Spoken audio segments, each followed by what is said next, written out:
কুফর এবং তাকফির সম্পর্কে। প্রিয় ভাইরা, আল্লাহ রাব্বুল আলামিন তাবৎ পৃথিবীর মানুষকে প্রথমত দুটি ভাগে ভাগ করেছেন।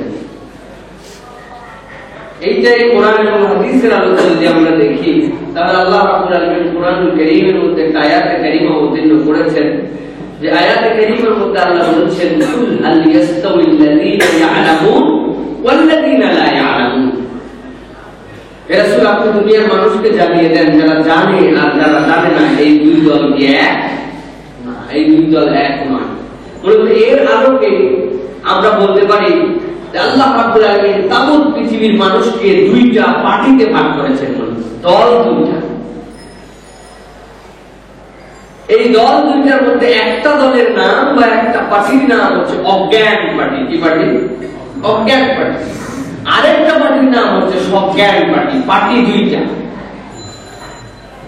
অজ্ঞান পার্টি কাকে বলবো? আমরা চিনি যে রাস্তাঘাটে পকেটের মধ্যে মলম রেখে বিভিন্ন স্টেশনে, বিভিন্ন টার্মিনালে মানুষজনকে ধোঁকা দিয়ে চোখের মধ্যে মলম লাগায় দিয়ে এরা টাকা পয়সা নিয়ে চলে যায়। এদেরকে অজ্ঞান পার্টি বলে। কি বলে? আসলে প্রকৃত অর্থে এদেরকে অজ্ঞান পার্টি বলে না। কোরআন এবং হাদিসের ভাষায় অজ্ঞান আর সজ্ঞানের সংজ্ঞাটা একটু ভিন্ন।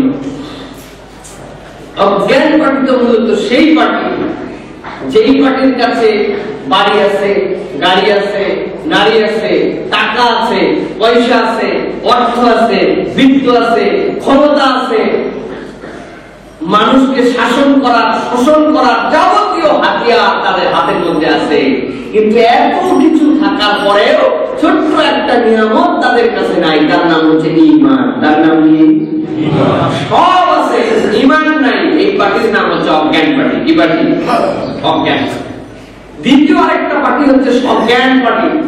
এই পার্টির কাছে বাড়ি নাই, গাড়ি নাই, টাকা নাই, পয়সা নাই, অর্থ নাই, বিত্ত নাই, সম্মান নাই, দুনিয়ার মানুষ তাদেরকে দামও দেয় না, পোষেও না, চেহারাও খারাপ। কিন্তু আল্লাহ রাব্বুল আলামিন বলছেন ওই পার্টির কাছে কিচ্ছু নাই, কিন্তু আছে ঈমান। পার্টির নাম সজ্ঞান। পার্টির নাম কি?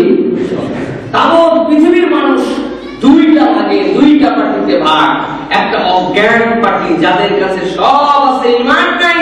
আর একটা সজ্ঞান পার্টি কিছু নাই কিন্তু ঈমান আছে।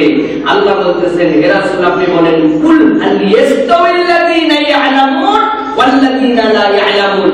যারা জানে আর যারা জানে না এই দুই দল কি এক হতে পারে? জানার অনেক পরিধি আছে। পৃথিবীর এক নম্বর ডাক্তার, মেরিন ইঞ্জিনিয়ার শব্দ শুনে বলতে পারে যে জাহাজের কি প্রবলেম, চেক করতে হয় না। ইঞ্জিনের উপরে তার এমন আয়ত্ত, ওকে পুষে রাখছে লাখ লাখ ডলার বেতন দিয়ে, যে ও ভেহিকলটার মধ্যে কি শব্দ হচ্ছে, শব্দতে সে বুঝতে পারে যে ফুয়েল ইঞ্জিনের প্রবলেম, নাকি মোবাইল সাফিসিয়েন্সিতে প্রবলেম, নাকি কার্বোরেটরের প্রবলেম, নাকি রেডিয়েটরের প্রবলেম, কি প্রবলেম ওকে চেক করতে হয় না, ও শব্দতে বলতে পারে। এরকম পাওয়ারফুল জ্ঞানী পৃথিবীর এক নম্বর ডাক্তার রোগীর মুখের দিক তাকায় বলতে পারে অভিজ্ঞতার আলোকে যে এই রোগীর এই ট্রিটমেন্ট দরকার। পৃথিবীর এক নম্বর অর্থনীতিবিদ 10 মিনিটের পর্যালোচনা এসে বুঝতে পারে এই জাতির জন্য কি ধরনের ইকোনমিক প্রবলেম আছে। সকল জ্ঞানের সে মালিক হতে পারে। আল্লাহ বলতেছেন, কুল হাল ইয়াস্তাউিল্লাযীনা ইয়া'লামুন। কিন্তু এই ইয়া'লামুন মানে হচ্ছে সেই জ্ঞান নয়। এই ইয়া'লামুন মানে হচ্ছে সে কি তার রবকে চিনে কিনা। যদি যে রবকে চিনে আর তার রবকে চিনে না, হে রাসূল বলেন দুই দল এক নয়। প্রিয় ভাই, রব চেনার প্রেক্ষিতে আল্লাহ রাব্বুল আলামিন এই জাতি যাদেরকে সৃষ্টি করেছেন, সমগ্র মানব মণ্ডলীকে দুইটা ভাগ করেছেন। একটা ভাগ হচ্ছে স্বীকারকারী, আরেকটা ভাগ হচ্ছে অস্বীকারকারী। কুফর শব্দ আজকে যে বিষয়ে আমরা সংক্ষিপ্ত সময়ে আলোচনা করব। কুফর অর্থ শাব্দিক ভাবে আমাদের যে কৃষক আছে, যারা কৃষি কাজ করে, আরবিতে এদেরকেও কাফের বলা হয়। এখন কোন একটা চাষাকে যে আপনি কাফের বলে দেখেন, মুসলমান চাষাকে আপনি পিটায় লাল করে দিন, কারণ সে বুঝে না। কিন্তু কাফের মানে হচ্ছে কোন একটা বীজ, যে বীজ বীজটা মাটির নিচে আপনি রেখে উপর দিয়ে মাটিতে ঢাকায় দিলেন, ঢাকায় দেওয়ার কারণে এই বীজটা আস্তে আস্তে অঙ্কুরোদ্গম হবে।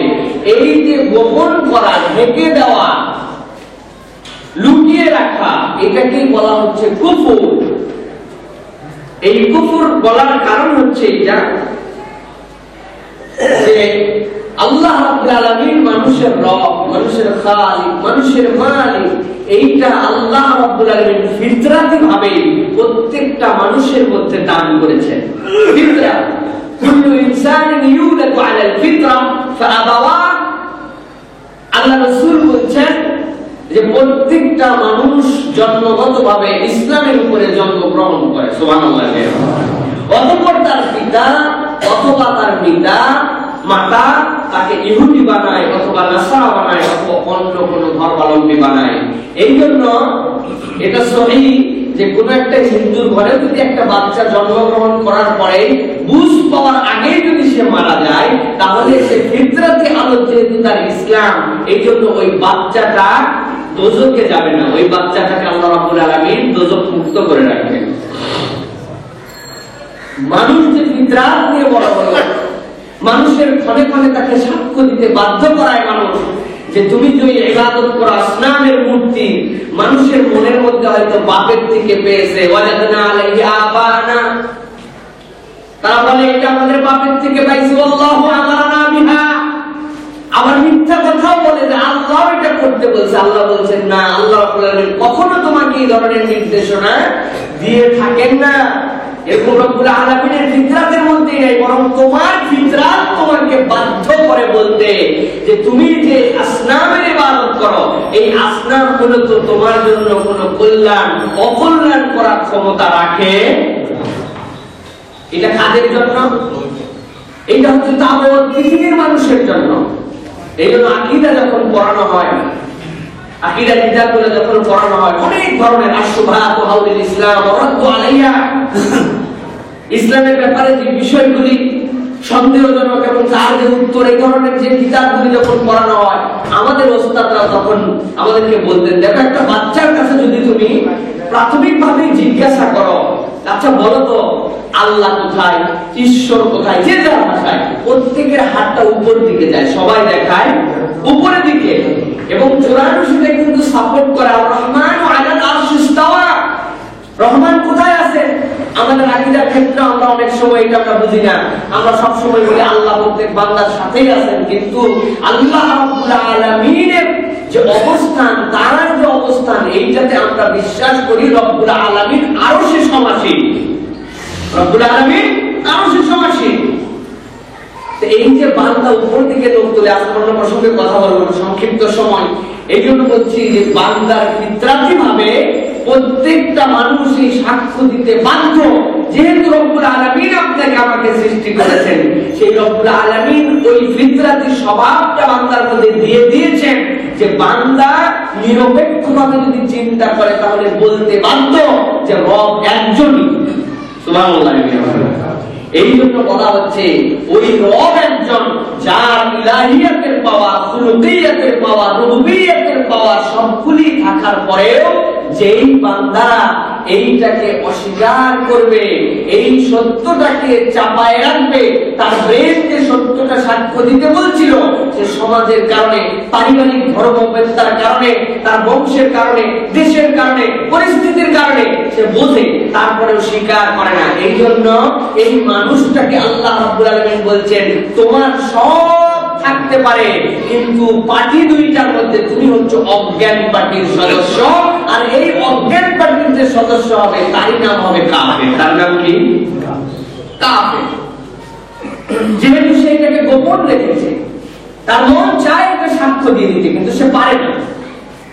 প্রিয় ভাইরা, এই জন্য আরেকটি বিষয় আমাদেরকে বুঝতে হবে, হাদিস পর্যালোচনা করলে দেখা যায় অধিকাংশ কুফরি যেগুলো, এই কুফরিগুলো ঈমান থেকে সৃষ্ট হয়। একটা বিশ্বাস, ঈমান মানে হচ্ছে একটা বিশ্বাস, এই বিশ্বাস থেকে সৃষ্ট হয় কুফরি। অনেকেই বলবেন কি আশ্চর্য ধরনের কথা, ঈমান থেকে কুফরি কেমন করে তৈরি হয়? আপনি একটু কোরআন পড়লে বুঝতে পারবেন, একটু হাদিস বিশ্লেষণ করলে বুঝতে পারবেন। খেয়াল করে দেখেন, ইহুদি নাসারা যাদের ব্যাপারে রাত দিন আমরা সূরা ফাতিহা যতবার করি ততবার আমরা বলি গায়রিল মাগদুবি আলাইহিম ওয়ালাদ-দাল্লিন। আল্লাহ রাসূল নিজে তাফসীর করে গেছেন মাগদুব কারা, দাল কারা, ইহুদি আর নাসারা যারা, এই দুই দল হচ্ছে তারা। আল্লাহ রাসূল বলে গেছেন যে সারা দিন রাত আমরা সূরা ফাতিহা ছাড়া আমাদের নামাজ হচ্ছে না, সেই সূরা ফাতিহার মধ্যে কমসে কম 17 বার আমরা এটা বলছি আল্লাহর কাছে গায়রিল মাগদুবি আলাইহিম ওয়ালাদ-দাল্লিন। আল্লাহ আমি ইহুদি নাসারা থেকে মাফ চাই, অভিশপ্ত সম্প্রদায় থেকে মাফ চাই। কিন্তু আমাদের আচার আচরণ যা এখন সবগুলি এগুলো হচ্ছে ঠোঁটের উচ্চারণ। আমরা ঠোঁটে উচ্চারণ করি, মধ্যে বিশ্বাস করি না। রাত দিন যা কাজ করি সব তাদের মতো করে কাজ করি। আমি আপনাদের কাছে আগেও বলেছি মজা করে যে মুসলমান আজকে মার খাই কেন, এত পিটন আমাদের কপালে কেন? তার অন্যতম একটা কারণ হচ্ছে কোরআন আমরা শুদ্ধভাবে পড়তে জানি না, এই জন্য আমরা মার খাই। আমরা কি বলি আল্লাহর কাছে? ইহদিনাস সিরাতাল মুস্তাকিম বলি না আমরা? মানে কি ইহদিনাস সিরাতাল মুস্তাকিম মানে কি? হে আল্লাহ তুমি আমাকে একদম সোজা রাস্তাটা দেখাও। রাস্তা 5টা 7টা থাকতে পারে, কোন রাস্তার মধ্যে ডাকাতির ভয় থাকতে পারে, কোন রাস্তা ভাঙাচোরা থাকতে পারে, কোন রাস্তার মধ্যে পিচ উঠে যেতে পারে, কিন্তু তুমি আমাকে এমন রাস্তাটা দেখাও যেই রাস্তায় পুলিশ নিরাপত্তা দিয়ে আপনারা ঢাকা থেকে চিটাগাং পর্যন্ত পৌঁছায় দিবে। এই রাস্তার মধ্যে কোনো ভাঙাচোরা নাই, যানজট নাই, কোন রকম রিপিটের রাস্তা নাই, একদম স্ট্রেট রাস্তা। আল্লাহর কাছে আমরা জান্নাতের জন্য ওরকম চাই, আল্লাহ সংশয় মুক্ত নিরাপদ রাস্তা দেখাও, যেই রাস্তায় উঠবো ডাইরেক্ট জান্নাতে যাবো। ইহদিনাস সিরাতাল মুস্তাকিম। কিন্তু আমরা কোরআন শরীফ পড়ে অনেকে আজ 60 বছর পড়ে যাচ্ছি, কেউ 50 বছর পড়ে যাচ্ছি, ইহদিনাস সিরাতাল মুস্তাকিম বলি না। এত সোয়াদ দিয়ে একটা সিন দিয়ে, সোয়াদ দিয়ে হলে সিরাত রাস্তা হয় সোজা, আর সিন দিয়ে সিরাত হয় গদারিন লাঠি। সিনের গদারিন লাঠি উপর থেকে নিচ পর্যন্ত পুরোটাই কাটা কাটা, পুরোটাই কাটা কাটা, একদম পরিষ্কার করার পরেও পিটন লাগালে নরমাল লাঠির পিটনের থেকে এটা পিটন মারাত্মক হবে। এটার মাইলের সাথে সাথে উঠা হয়ে ভিতরে ঢুকবে। আল্লাহর কাছে রাত্রি বলতেছি ইহদিনাস সিরাতাল মুস্তাকিম, আল্লাহ তুই আমারে গদারিন লাঠির রাস্তা দেখা। আল্লাহ তো একটা রব্বুল আলামিন তার কোরআনকে শুদ্ধভাবে পড়ার জন্য দিয়েছেন। আপনি আমি কন্টিনিউ এরকম অশুদ্ধ কোরআন পড়ে যাচ্ছি। আল্লাহ বলে মাঝে মাঝে এগুলোর পিটানির দরকার আছে। এইটা ঠিক একটা ব্যতিক্রম উদাহরণ বললাম, এটা কোনো কার্যকর কথা না, কোরআন হাদিসের কথা না, কিন্তু আমরা কোরআন থেকেও নিজেদেরকে দূরে সরিয়ে দিয়েছি। বাচ্চা কাচ্চারা হেন কোনো কবিতা নাই, ইংলিশ কবিতা নাই, ছোট বাচ্চা থেকে টুইঙ্কেল টুইঙ্কেল লিটল স্টার মুখস্থ হয়ে গেছে বাচ্চা। যেই বাচ্চা টুইঙ্কেল টুইঙ্কেল লিটল স্টার পারে, আম পাতা জোড়া জোড়া পারে, সেই বাচ্চাকে শিখালে সূরা ফাতিহা পড়ার কথা, সেই বাচ্চা সূরা কাউসার পড়ার কথা। কিন্তু আমরা হতভাগা বাপ মা, আমরা সেইটা শিখাই না, আমরা সেটা শিখাই না। চিন্তা করে ওইটা পারলে একজনের সামনে যে 5 জন মা বসে আছে, বলে আমার বাচ্চাটা কেবল 3 বছর বয়স, আপা শুনে শুনে এত সুন্দর ছড়া পারে, বাবা বলো বলো, ও আম পাতা জোড়া জোড়া আমার সর্ব ঘোড়া সব বলতেছে, একটাও সত্য কথা না। কিন্তু কেউ বলতে স্মার্ট বোধ করে না, নিজের মধ্যে নিজেকে স্মার্ট ভাবে না, যে আপা শুনেন আমার বাচ্চাটা মাত্র 2 বছর বয়স, দেখেন সূরা ফাতিহা প্রায় বলতে পারে। তো যদি পারতো তো চিন্তা করে না, এটা তাহলে মুন্সির পরিবারের লোক নাকি, মৌলবীর পরিবার নাকি। এই জন্য স্মার্ট করার জন্য নিজের বাচ্চাকে কোরআন শরীফ ঠিক মতো শিখায় না। শিখায় কোন সময়? শিখাতে যায় যখন একবারে বাঁশ পাইকে হির পাকা হয়ে গেছে, ওই বাঁশ বাঁকা করার আগেই ভাঙার জন্য প্রস্তুত আছে। ওই সময় ক্লাস 8-এ উঠছে যখন, একটা মাস্টার দিছে, বাবা কোরআন শরীফ শিখ। 3 দিন 4 দিন 5 দিন, খানিকক্ষণ পর মাস্টারও চিন্তা করে এইটারে আর খাসা মাটি নাই, এইটা একদম যে পাকা পাকছে, এইটাকে শিখানোর কাম নাই। 5-6 জন ইমাম সাহেব ব্যর্থ। এরপরে বাপ মা চিন্তা করছে, যা করছে করছে, চেষ্টা তো করছে, আল্লাহর কাছে করবো, আল্লাহ চেষ্টা করছে, অতএব পার করে দাও। জি না, ছোট থেকে আপনাকে শিক্ষা দিতে হবে। এই জন্য আমি যে কথা দিয়ে শুরু করেছি, কুল হাল ইয়াস্তাউল্লাযীনা ইয়ালামুন ওয়াল্লাযীনা লা ইয়ালামুন। এই ইয়ালামুন মানে আপনি কত বড় বিজ্ঞানী, কত বড় অ্যাপ্লাইড কেমিস্ট, আপনি কত বড় ফিজিক্স, আপনি কত বড় ডক্টর ডাক্তার, আপনি কত বড় ইঞ্জিনিয়ার। আল্লাহ এগুলো একটার কথা বলেন নাই। আল্লাহ বলতেছেন তুমি কত বড়, ইয়ালামুন দ্বারা প্রমাণিত হবে তুমি তোমার রবকে কতখানি চিনো। সুবহানাল্লাহ। তুমি যদি তোমার রবকে চিনো, আর যে রবকে চিনে না। এই দুইটা পার্টিকে আমি দুনিয়াতে দিলাম। একটা পার্টির নাম কি ভুলে গেছেন? অজ্ঞান। আরেকটা পার্টির নাম অজ্ঞান। মানদণ্ডের নাম ঈমান। মানদণ্ডের নাম কি? ঈমান। প্রিয় ভাই, এই জন্য আমাদের ঈমান বুঝতে হবে। ঈমান বুঝলে যে কথা বলছিলাম যে বেশিরভাগ মানুষ ঈমানের দ্বারা কুফরিতে গেছে। ওই খ্রিস্টানদের কথা বলছিলাম, কি বিশ্বাস করে তারা? ঈমানের দ্বারা তারা কাফের। ওরা বিশ্বাস করে যীশু খ্রিস্ট কেবলমাত্র আল্লাহর বান্দাই না, আল্লাহ রাব্বুল আলামিনের সৃষ্টি এবং আল্লাহ রাব্বুল আলামিনের সন্তান। উযাইরের ব্যাপারে তারা কি মনে করে? উযাইর ইবনুল্লাহ, এই কিন্তু আল্লাহর বেটা। ঈমান কিন্তু এটা তাদের অস্বীকার করে নাই। আল্লাহও মানি, উযাইরও মানি, আবার উযাইর যে আল্লাহর বেটা এটাও মানি।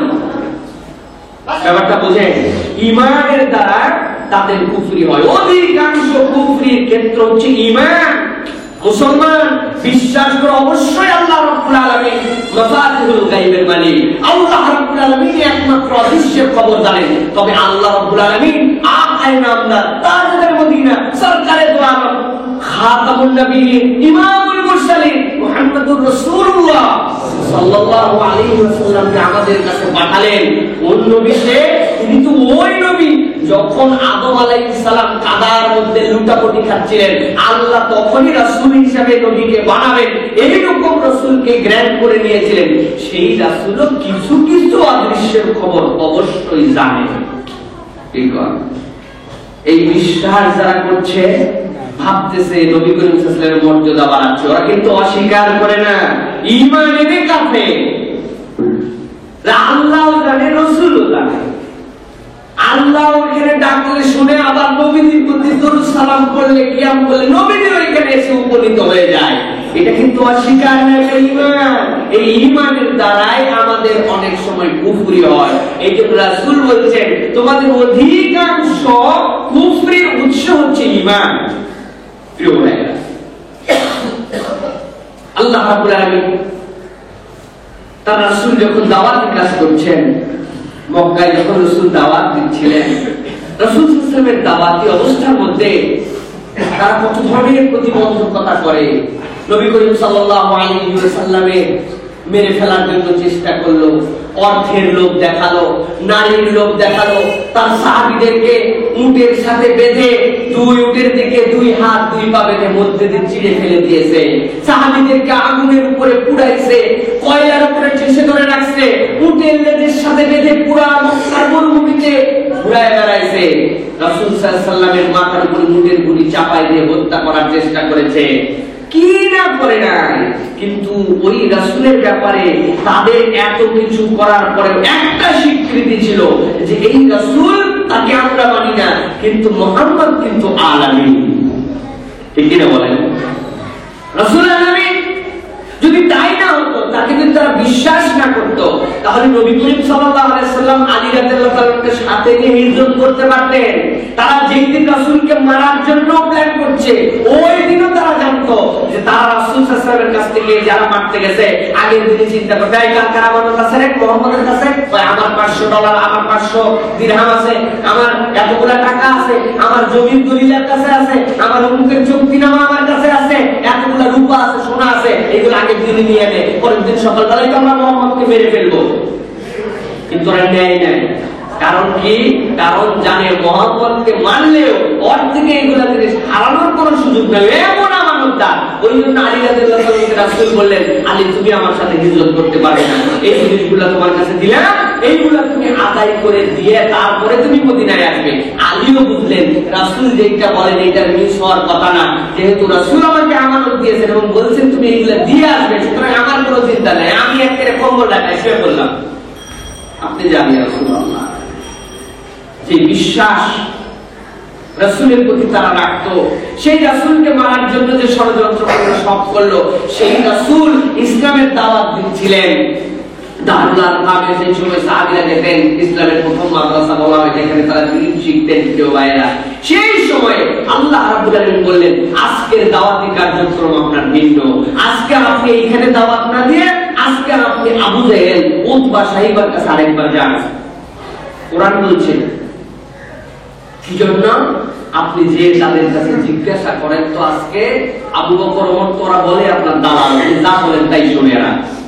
আপনি তাদেরকে জাদু করে ফেলছেন তারা বলে, কিন্তু আজকে ওদের কাছে যে বলেন মান খালাকাস সামাওয়াতি ওয়াল আরদ, ও আসমান আর জমিনের সৃষ্টিকর্তাকে, আবু জাহেলকে বলেন। আবু জাহেল ইসলামের সবচেয়ে বড় বন্ধু কি বলেন?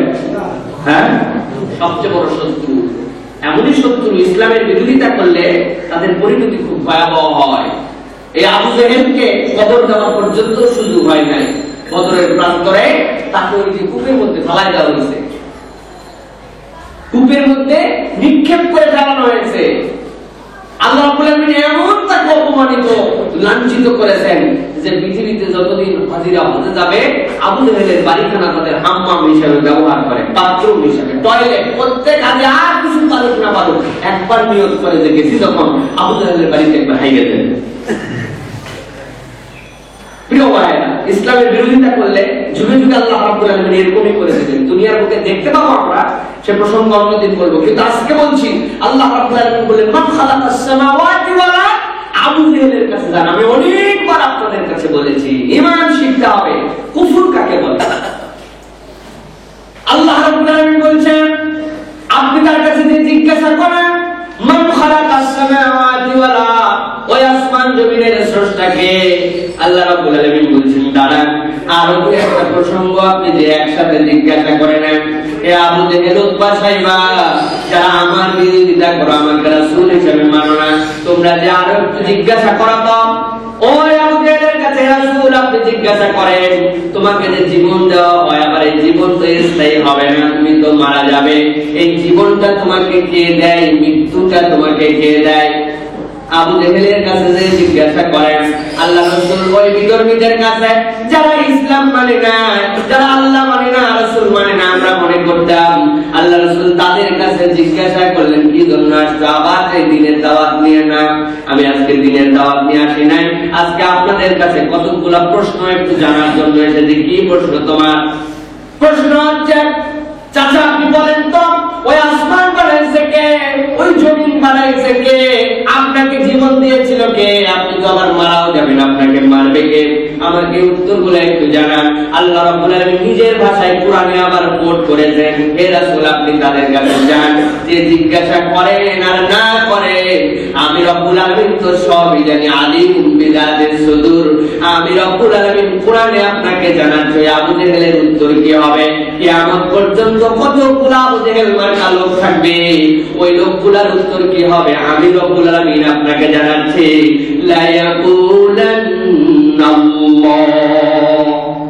আল্লাহর সামনে নুনের উপরে তাসদীদ লাগে না, আল্লাহর সামনে লাম তাকিদ ব্যবহার করা লাগে না। আরবি যারা গ্রামার জানে এটা দরকার হয় না, যে রব্বুল আলামিন কোনো কিছু কোন বললে হয় সেই রব্বুল আলামিনের আগে লাম লাগে না, নুনের উপরে সকিলা লাগে না।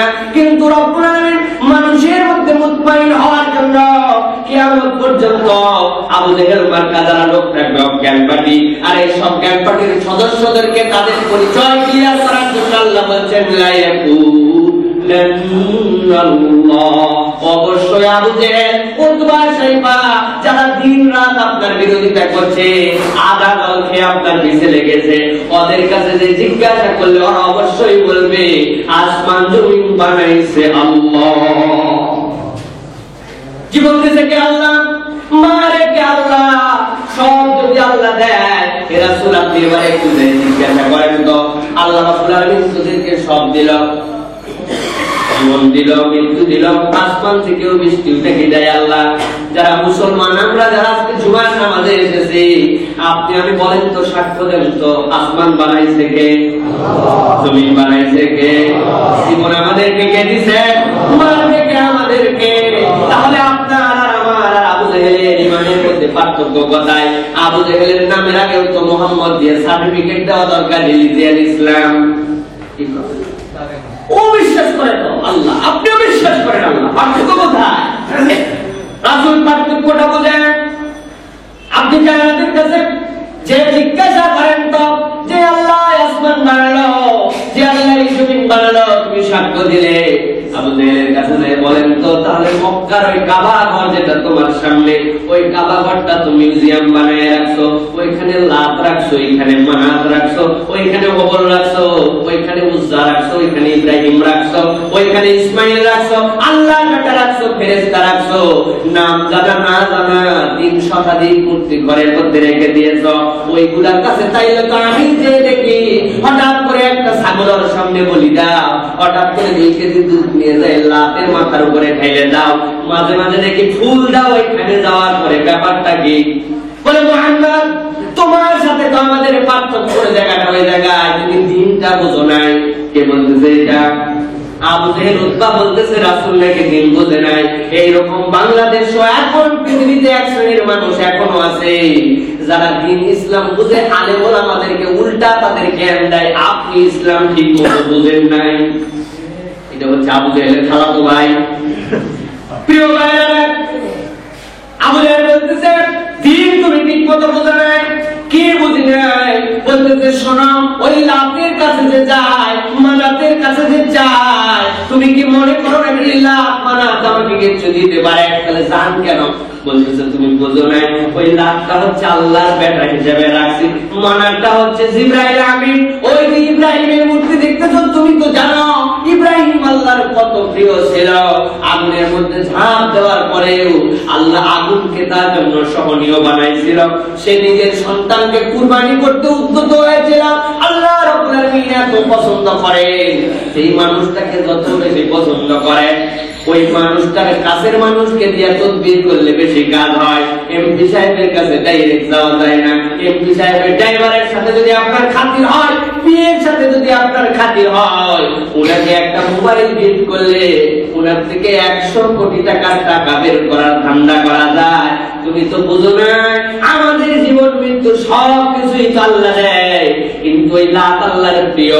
যখন আমার সন্তান হয় না, আমার মনে হয় তখন ওই লাতের কাছে একটু বলি, বাবা লাত রে, তুই তো আল্লাহর খুব কাছে, তোর মাধ্যমে একটু আল্লাহর কাছে চাই, তুই একটুখানি আমাকে আল্লাহর জন্য ডাইরেক্ট লাইন বানায় দে। আমার বেটার পরীক্ষা ভালো হচ্ছে না, ওই জন্য তো আমি একটুখানি যাই, যাওয়ার পরে মানাতকে উজ্জার কাছে কিছু কিছু বকশিশ দেই, দিয়ে বলি তোর তো কিছু করার নাই, তুই একটু আল্লাহর কাছে বলে দে। আল্লাহ কোরআনে বলতেছেন লিয়াতাকাররাবুনা ইলাল্লাহ, ওদের কোনো কিছু করার নাই, ওরা কেবলমাত্র রব্বুল আলামিনের সাথে আমাদের একটু কানেকশন ঘটায় দেয়। আমরা তো বলি না আসমান জমিনের সৃষ্টিকর্তা লাতুল জামানা, আমরা তো বলি ওইগুলো আল্লাহ করে, কিন্তু ওর মাধ্যমে আমরা একটুখানি সুবিধা পাই। আল্লাহ বলতেছেন রাসূল আপনি সাক্ষ্য দেন কিয়ামত পর্যন্ত মানুষের জন্য ওয়া হুম মুশরিকুন, এই বিশ্বাস নিয়ে যারা করবে তারা সবাই হচ্ছে কাফের। পার্টি কোনটা হবে তখন? ওকে, পার্টি কোনটা? সব আছে তাদের, বাড়ি গাড়ি গাড়ি টাকা পয়সা অর্থবিত্ত ক্ষমতা সব তাদের হাতে, কিন্তু ঈমান নাই। পার্টির না? ওকে, মনে রাখতে হবে কেউ, এর নাম হচ্ছে ঈমান। এখন মুসলমানের ঈমান প্রায় তার কাছাকাছি পৌঁছাইছে আমাদের। আমরা চিন্তা করি মুখ না থাকলে হইতো না, তুমুক না থাকলে হইতো না, বিশ্বাস না ধরলে হতো না, মাজারে না গেলে হইতো না, নানান বিষয় আমাদের মনের মধ্যে একটু একটু করে আসছে। এই জন্য রাসূল বলছেন দুনিয়ার মানুষ শোনো, কুফরি যতগুলা উৎপাদন হয়েছে, এই কুফরি গুলা ঈমান থেকে এসেছে। ম্যাক্সিমাম ঈমানের দ্বারা আমার মধ্যে কুফরির জন্ম হয়েছে। এই জন্য ঈমান ভালো করে বুঝতে হবে। ঈমান যদি ভালো করে না বুঝি, তাহলে কুফরি ভালো করে বোঝা যাবে না। কেউ ভাইয়া, কোনটার মধ্যে আমরা ঈমান আনতে পারবো আর কোনটার মধ্যে ঈমান আনা যাবে না, কোন ঈমান আনলে আপনি কাফের হবেন, উল্টা এটা আমাদের জন্য বুঝতে হবে। কেউ ভাইয়া, এই জন্য কুফর যেটা আমরা বলি শিরক, এইটাকে 3টা ভাগে ভাগ করা হয়েছে। এই যে কুফর যেটা তাকফীর, এক নম্বর হচ্ছে কুফর, আরেকটা হচ্ছে শিরক, আরেকটা হচ্ছে নিফাক। এই 3 ধরনের মাধ্যমে মানুষ আল্লাহ রাব্বুল আলামিনকে অস্বীকার করে। কুফর ডাইরেক্ট কুফরি, কুফরিটা আমাদেরকে বুঝতে হবে। প্রিয় ভাইরা, আল্লাহ ছাড়া কাউকে মানা, আল্লাহর সমকক্ষ কাউকে ভাবা, আল্লাহ রাব্বুল আলামিনের রুবুবিয়্যাত এবং উলুহিয়্যাত, এই দুইটার মধ্যে অন্য কাউকে যদি কেউ শরীক করে, বিশ্বাস করে, অস্বীকার করে, এটা ছাড়া আল্লাহ রাব্বুল আলামিন কেউ কিছু করতে পারেন, সেটা ডাইরেক্ট আপনার জন্য কুফর হয়ে যাবে, অস্বীকার করা হবে। আল্লাহ মানে আল্লাহ মানি না, আল্লাহ যে বিধান দিয়েছে সেই বিধানও মানি না, আল্লাহ রাব্বুল আলামিনকে আমি অস্বীকার করি, এটা হচ্ছে ডাইরেক্ট কুফরি। 2 নম্বর বিষয় হচ্ছে শিরক। যে শিরকটা হচ্ছে আপনার আমার জন্য আরো মারাত্মক।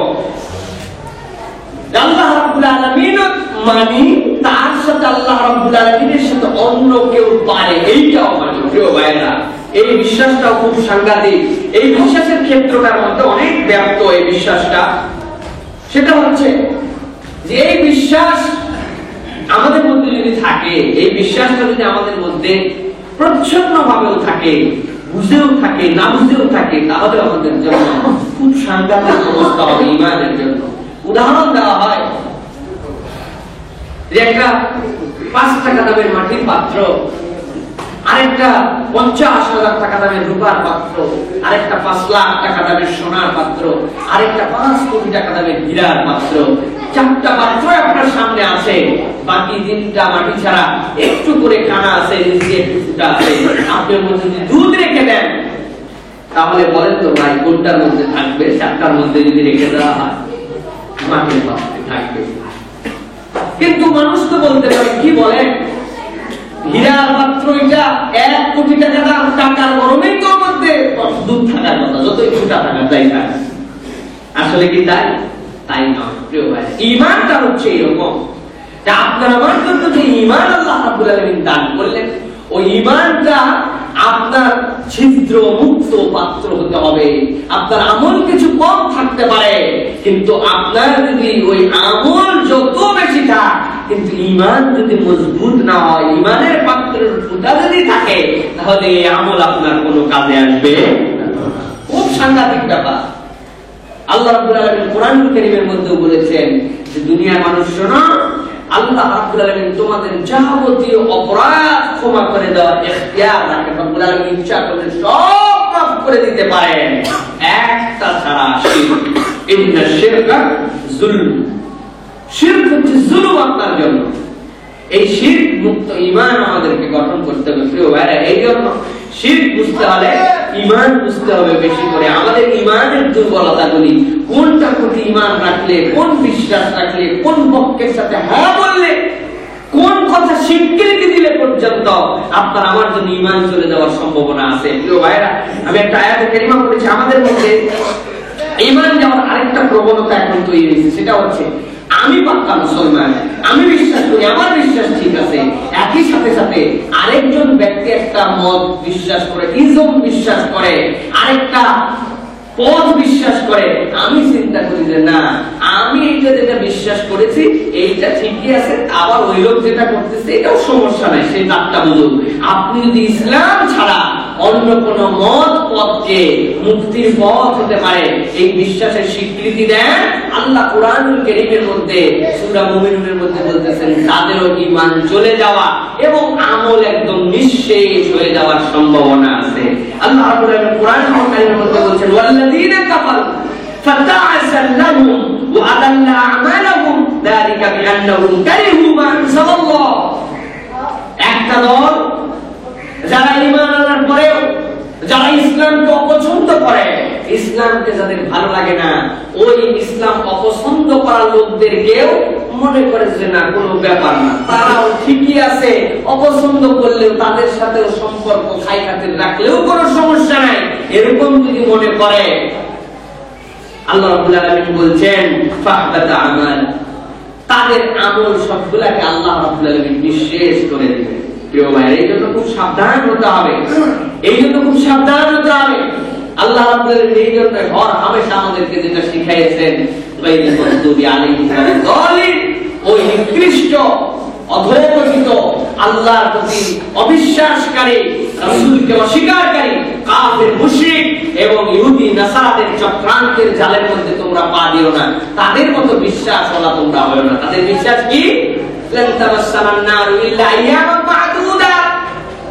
আরে দুনিয়া মস্ত বড়, খাও দাও ইচ্ছা মতো ফুর্তি করো, ব্যাপারই না, আমাদের তো নাজাত দেওয়ার জন্য ঈসা মুসা আছে।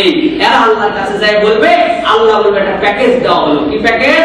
আমাদের দেশে ভ্যাট কালেকশন হয় না ভাই, মূসক সপ্তাহ,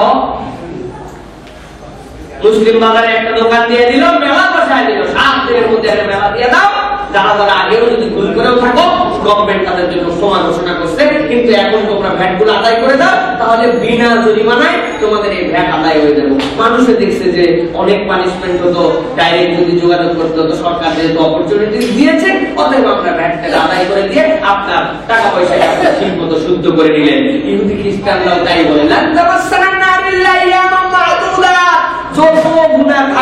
কিয়ামতের ময়দান যখন হয়ে যাবে, এরপর আল্লাহ বলবে তোরা তো সব এই বদমাইশি করছিলি, তোদের 3 দিনের একটা প্যাকেজ দেওয়া হলো, যা জাহান্নামের মধ্যে সবগুলো যা, 3 দিন পুইরা সবগুলো জান্নাতে ঢুকাই দে।